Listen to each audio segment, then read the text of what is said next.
मोहम्मद कुछ नहीं बना, बेईमान बन गया तू। जब तुझे पता चला कि उस लड़की को बहुत ज्यादा जायदाद मिलने वाली है तो फौरन तेरा दिल बदल गया और मुझको धोखा देने पर उतर आया ना। धोखा? मैं और तुमको? जरा अपने गिरबान में झांक कर अपने दिल से पूछो कि कौन किसको धोखा दे रहा है। धोखा तो यह है कि तुमने एक सीधे साधे इंसान को, जो अपने मालिक को अपना भगवान समझता था, अपने गंदे मकसद के लिए इस्तेमाल करना चाहा। धोखा तो यह है कि तुमने मुझ जैसे पत्थर दिल इंसान की शादी एक मासूम लड़की के साथ करवाकर उसकी जिंदगी बर्बाद कर देनी चाहिए। और धोखा तो यह है कि तुमने उसके दूध में जहर मिलाकर उसे जान से मार डालना चाहा। और धोखा तो यह है कि भगवान के मंदिर में उस दिन की जान लेनी चाहिए। धोखेबाज तुम हो, तुम हो, तुम हो।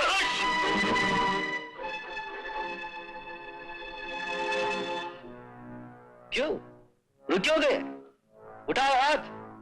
तुम अच्छी तरह जानते हो रंगा पे उठा हाथ वापस नीचे नहीं आता, बल्कि ऊपर ही टूट कर रह जाता है।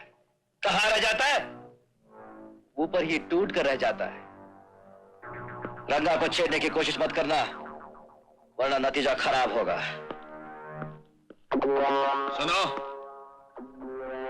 जाने से पहले इतना सोच लो कि तुम्हारी तकदीर की चाबी मेरे हाथ में है। मैं उन लोगों में से हूं जो चाबियां की परवाह नहीं करते, बल्कि ताला तोड़कर अंदर घुस जाया करते हैं। लेकिन अब तुम इतना याद रखना कि आज से रंगा तुम्हारा वफादार नहीं, तुम्हारा दुश्मन है। सुनो, जो मेरे दुश्मन बन जाते हैं जिंदगी उनकी दुश्मन बन जाती है। अगर मैं चाहूं तो तुझे अपने इस दरवाजे की चौखट से जिंदा बाहर न जाने दूं।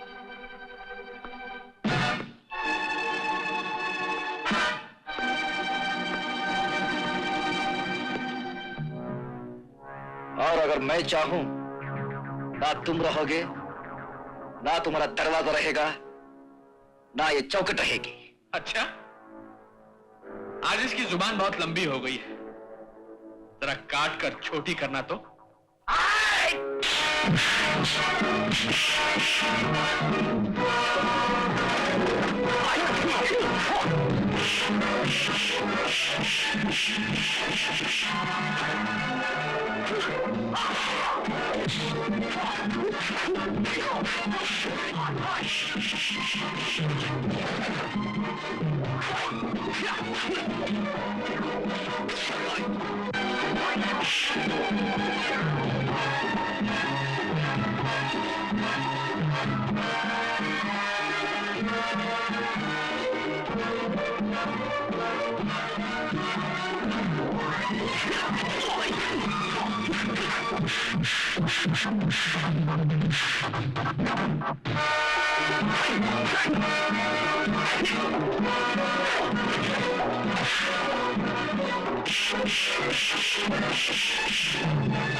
मेरी जुबान को काटकर छोटी कर देना चाहते थे ना? जो जुबान के सच्चे और पक्के होते हैं, उनकी जुबान को दुनिया की कोई ताकत ना काट सकती है, ना छोटी कर सकती है। आइंदा ऐसी हरकत करने से पहले 10 बार सोच लेना। कितनी बार सोच लेना? 10 बार सोच लेना।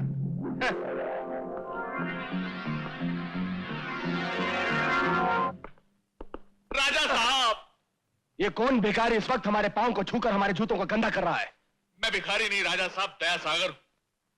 आपसे अपनी गलती की माफी मांगने आया। उस दिन आपको धोखा देकर जो मैंने आपसे रुपए ऐंठ लिए थे, उन्हें सूद समेत आपको वापस लौटाने आया हूं। सिर्फ रुपए लौटाने आए हो? वो शादी वाले दिन तो तुमने हमारी बेइज्जती की थी, सबके सामने हमें झूठा साबित किया था, जूते खिलवा कर वहां से भगाया था, उसका क्या होगा? आप चाहें तो अपने पुराने जूते से मुझे मार सकते हैं, या चप्पल कीचड़ में डुबो डुबो कर मुझे मार सकते हैं, लेकिन सबके सामने नहीं, अकेले में। हम सब जानते हैं अब तुम्हारा वो पुराना वफादार नौकर गद्दार बनकर तुम्हारे सामने खड़ा हो गया है। हम ठीक कह रहे हैं ना? हाँ राजा साहब, कसम तिजोरी की जमाना बड़ा खराब है और खराब जमाने में बड़ी दूर की कौड़ी ढूंढ कर लाया हूं। रंगा को नंगा करने का सारा सामान मेरे पास है, उसकी जिंदगी मेरी मुट्ठी में। यह नाटक शुरू करने से पहले मैंने कुछ सादे स्टैम्प पेपर पर उसके अंगूठे के निशान लगवा लिए थे। अब उन कागजात में जितनी रकम चाहूं लिख दूं, वो उसको मुझे देनी ही पड़ेगी। अबे ओ दया सागर की छठी औलाद, अगर इतना जबरदस्त पैंतरा तुम्हारे हाथ में है तो यहां मेरे पास आकर टोपी घुमाने की क्या जरूरत है? वो मैंने सुना है कि आप उनके खिलाफ अदालत में स्टे ऑर्डर्स लाने वाले हैं। अब अगर ये मामला कचहरी तक पहुंच गया तो हम दोनों बर्बाद हो जाएंगे।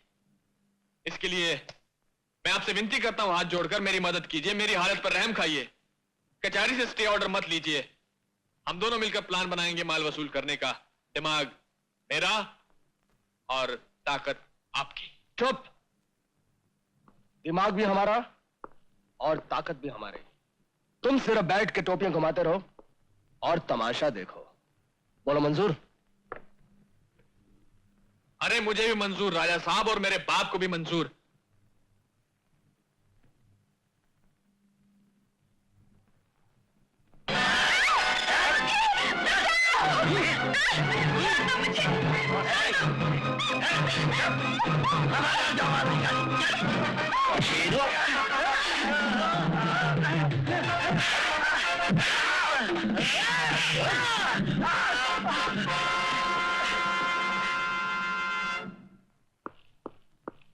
सीता, सीता, सीता, लक्ष्मी जी। तू कहां चली गई थी? जल्दी से पानी लेकर आ। अभी लाई। सीता,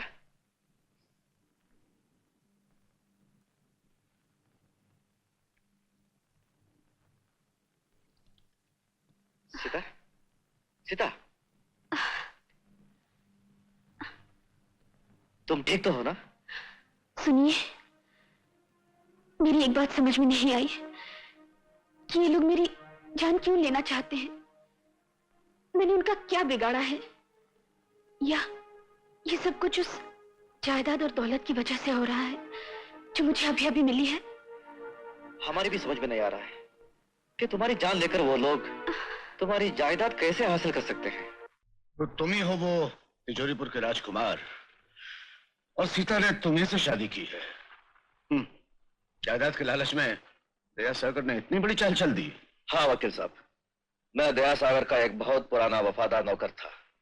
उनका हर हुक्म भगवान का हुक्म समझकर उस पर अमल करता था, लेकिन उसने अपने मतलब के लिए, अपने स्वार्थ के लिए मेरा हुलिया, मेरा रहन सहन सब बदल दिया। और सीता ने अपनी सच्चाई और प्रेम से मेरा दिल, मेरी जिंदगी बदल दी। मेरी वजह से सीता की जिंदगी खतरे में पड़ गई। लेकिन वकील साहब, मुझे यह मालूम नहीं पड़ रहा है कि सीता की जान लेकर दया सागर जायदाद कैसे हासिल कर सकता है। उसने मुझे भी धमकी दिया है कि मेरे जीवन की चाबी उसके हाथ में है।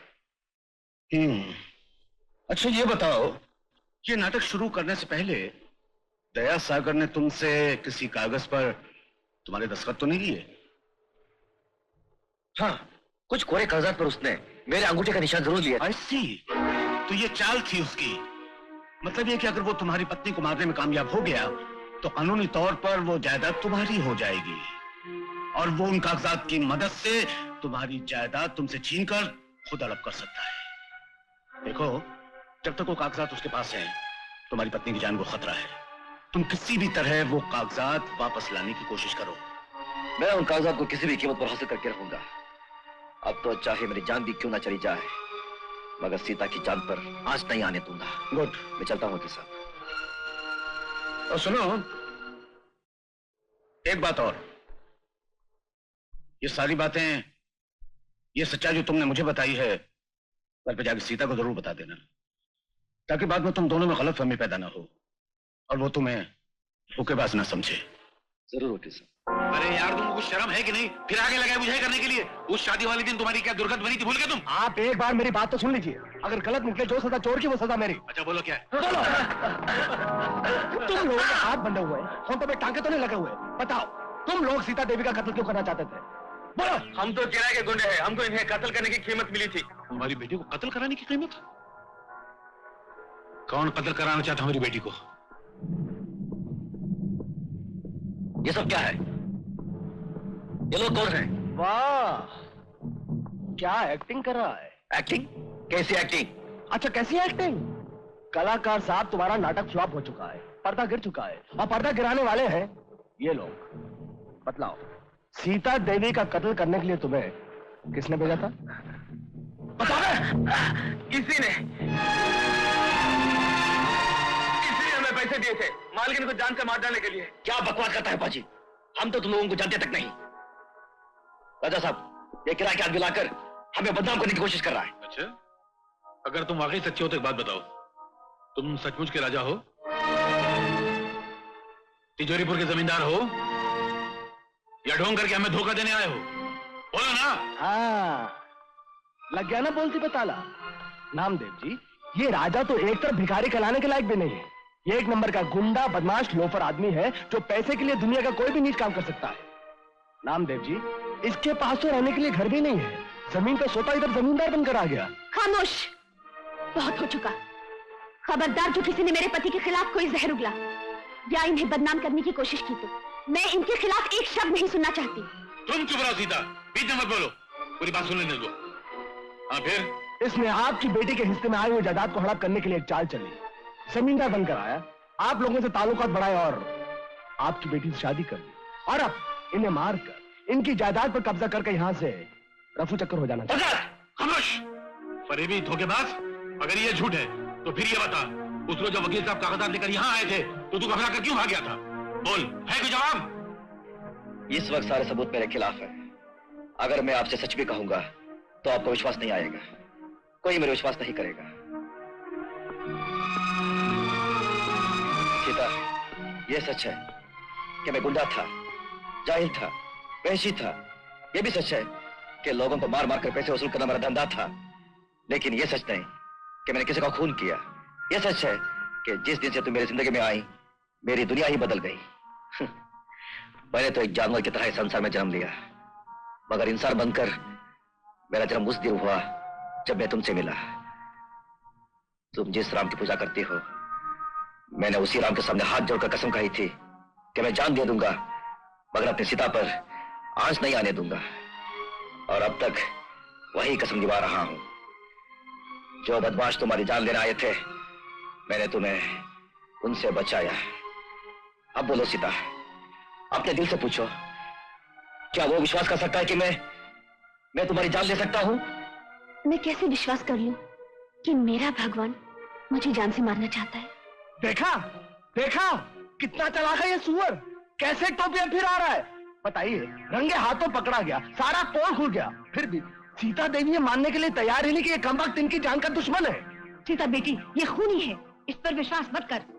धोखेबाज, बेईमान, चला जाए यहाँ से। अभी और इसी वक्त चला जाए यहाँ से। आप लोगों के कहने से नहीं जाऊंगा। हाँ, अगर सीता सिर्फ एक बार कह दे कि मैं यहाँ से चला जाऊं तो एक पल भी नहीं रुकूंगा, हमेशा के लिए चला जाऊंगा। कहो सीता। हाँ, जाना तो पड़ेगा ही, लेकिन अकेले नहीं, मुझे भी अपने साथ ले जाना होगा। चलिए। सीता देवी, ये आप क्या पागलपन कर रही है? जायदाद के लिए आदमी आपको जान से मार देगा। अगर मेरे भाग्य में इन्हीं के हाथों मरना लिखा है तो मैं अपने आप को खुशकिस्मत समझूंगी कि मौत मिली भी तो अपने सुहाग के हाथों। ये सारी दौलत, सारी जायदाद सब एक तरफ और इस मंगलसूत्र की कीमत एक तरफ। चलिए।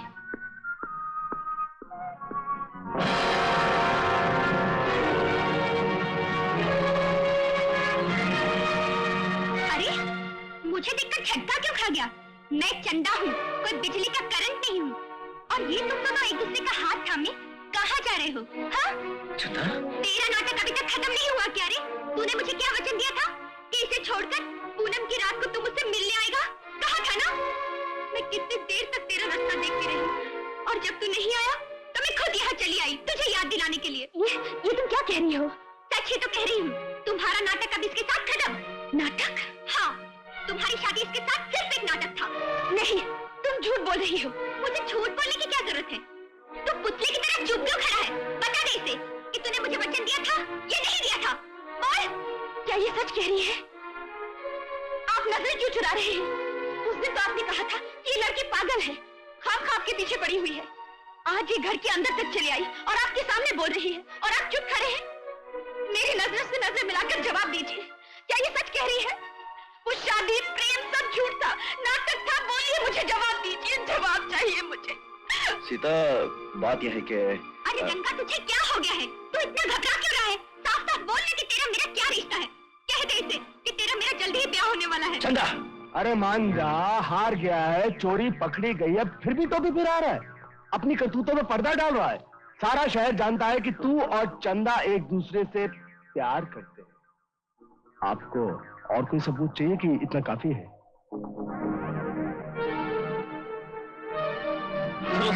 मुझे गलत मत समझो, मेरा विश्वास करो, मुझे यहाँ से मत हटाओ, वरना ये लोग तुम्हें जान से मार डालेंगे। मार डालने दो।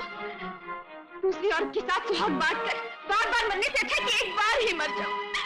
सीता, सीता मेरी बात तो सुनो। तुझे क्या हो गया? मर्द होकर बुजुर्गों की तरह बात कर रहा है। वो तुझे कह के चला गया यहाँ से, फिर भी तू यहीं खड़ा है। चल चल यहाँ से। अरे जाओ भाई, ले जाओ इसे यहाँ से।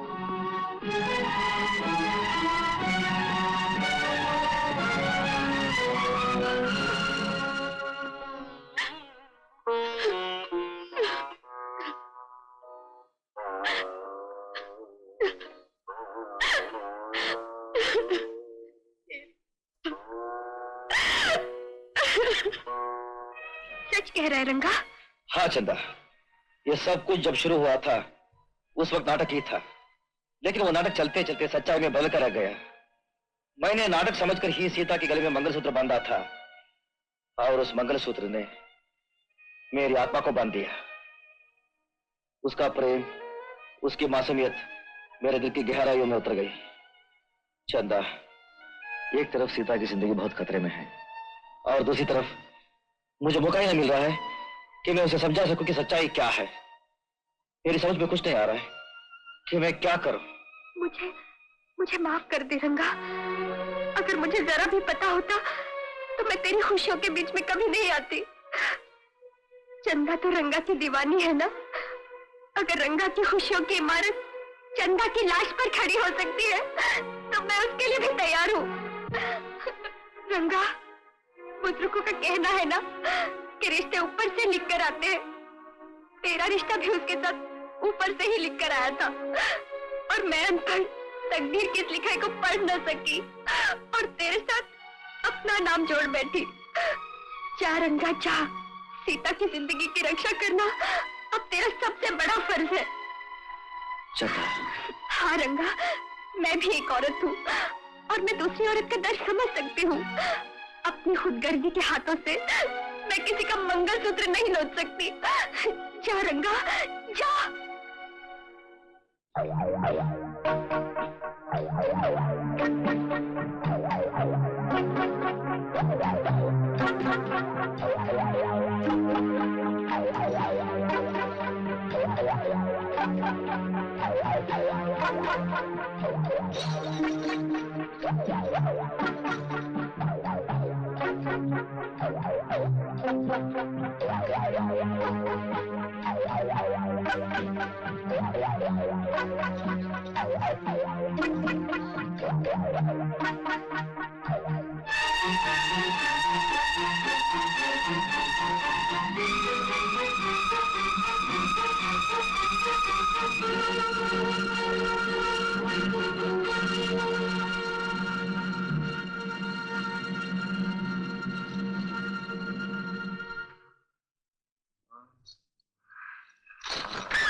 अरे गोविंद, बहुत किसे कहा ये सब? क्या हुआ?